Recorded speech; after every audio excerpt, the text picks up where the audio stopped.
Oğul bu dünyada üç düşmənim var. İndi söyləyərəm kimlərdir onlar.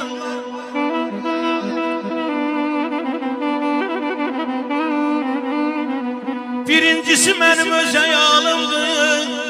Ona pislik etmək xam xəyalımdır. Əyalımla oğlum namusla dolan, heç vaxtı dilinə gətirmə yalan.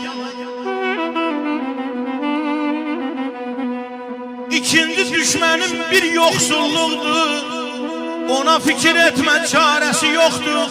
Yoxsulluq ucundan dilənçi olsam, biyabır olaram dünyada inan. Deyərlər ki, elçinin atası əl açıb dilənir, yoxdur həyası. Üçüncü düşmənim qocalıqdır bil. Ömür divarından daş düşür hər il. İnan ki ay bala qocalanda sən bir çoxları yüz döndərəcək səndən. Biri deyəcək ki yalan danışma, biri deyəcək ay qoca uzun danışma. Düşünəcəksən ki görəsən haçan, ay Allah ölüb gedəcəyəm fani dünyadan. Ay gələr batar gedər ay abi, durnalar gətar gedər ay abi. Bu dünya bir sınmış pəncərədir, hər gələn 5-10 dəqiqə baxar gedər. Var dövlət yığanların milyon acın görmüşəm. Var dövlət toplayanların milyon acın görmüşəm. Yerlə yeksan olub taxtı tacın görmüşəm.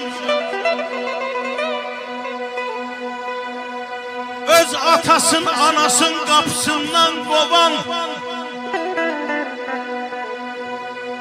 öz doğma atasın anasın qapısından qovan bir alimin bir qədadan ehtiyacın görmüşəm.